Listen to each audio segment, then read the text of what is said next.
Biyahe kasama si DJ Lala, aarangkada na. It's time para pagbigyan natin ng karampatang panahon, atensyon, oras, ang ating Byahe Sender of the night. Grabe, ang ganda ng boses ko dun. Self-proclaimed. Ganun talaga. O diba, kailangan mahal mo yung sarili mo. Sa sobrang pagmamahal mo sa sarili mo, ikaw na lang din yung pupuri sa sarili mo.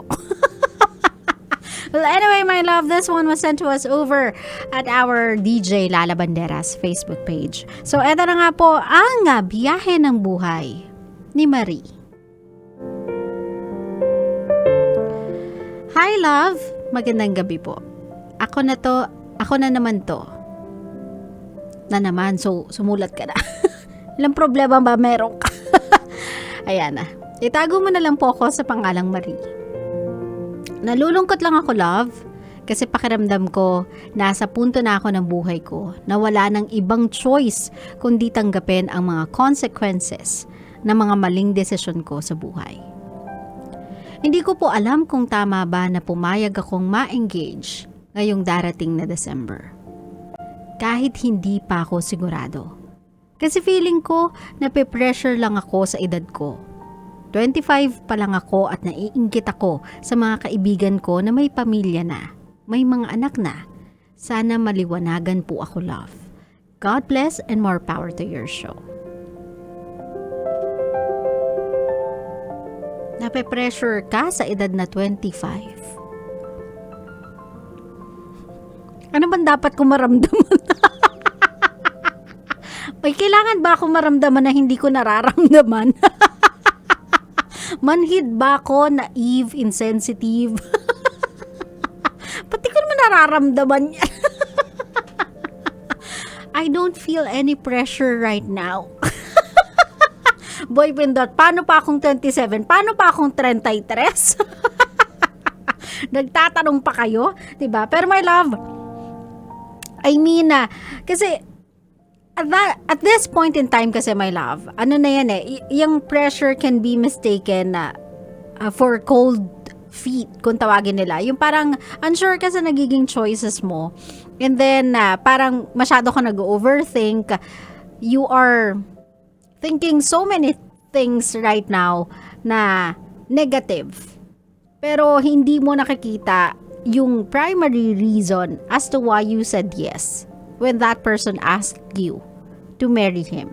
Kasi before siya nagkaroon ng thinking to ask your hand in marriage, he wasn't really pressured. You were. Pero siya hindi. He was so sure that he wants to marry you. He wants to be with you.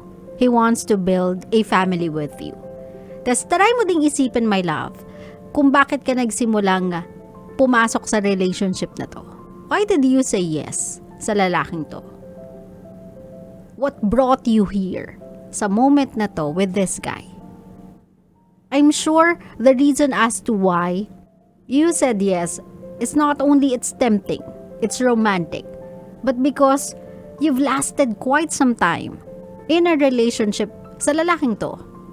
You've seen him sa best niya, you're about to see his worst, pero nakita mo na yung mga bad things about him. And it doesn't bother you. Hindi ka natakot, hindi ka na disheartened, hindi ka na off sa kanya. Bagkus minahal mo siya.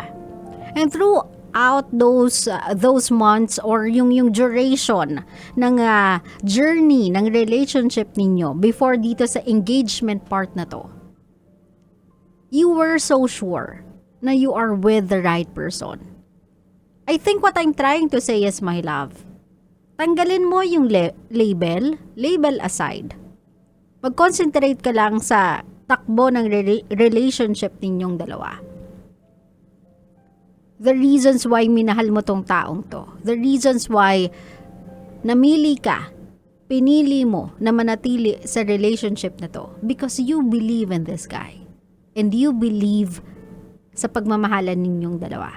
You have faith sa foundation ng relationship ninyo and you feel loved. So kung tatanungin mo ko, kung ang sinagot mo ba nung moment na tinanong ka niya ng will you marry me ay tama. I think you answered right. Kasi galing yun sa puso you wanted to marry that guy.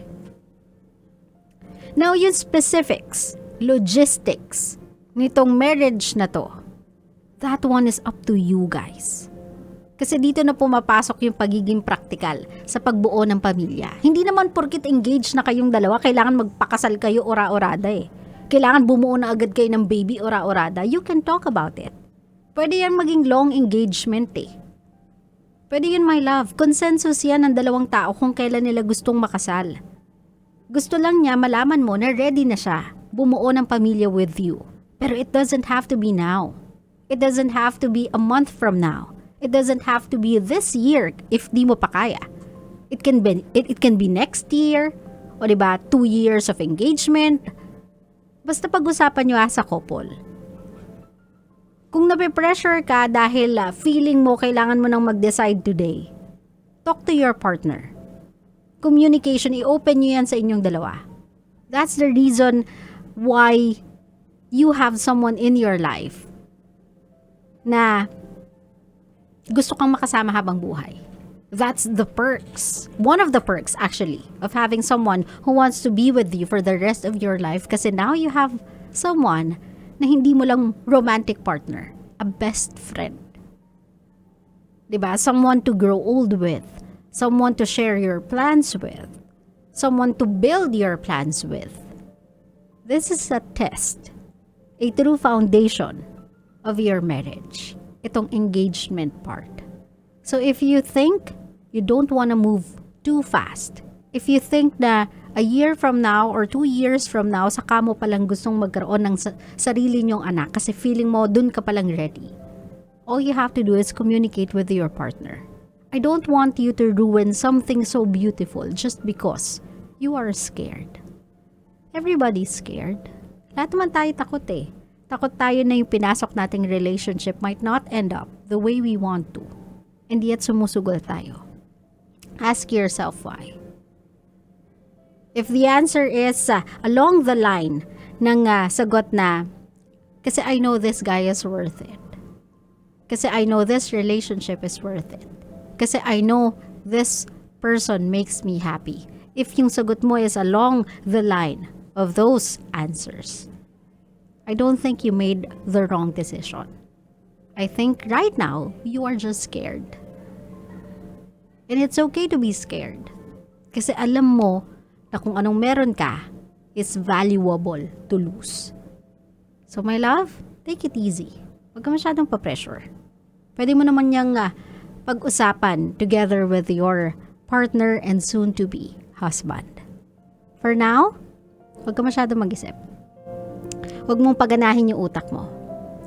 It's about time na kausapin mo yung partner mo. Klaro? Klaro.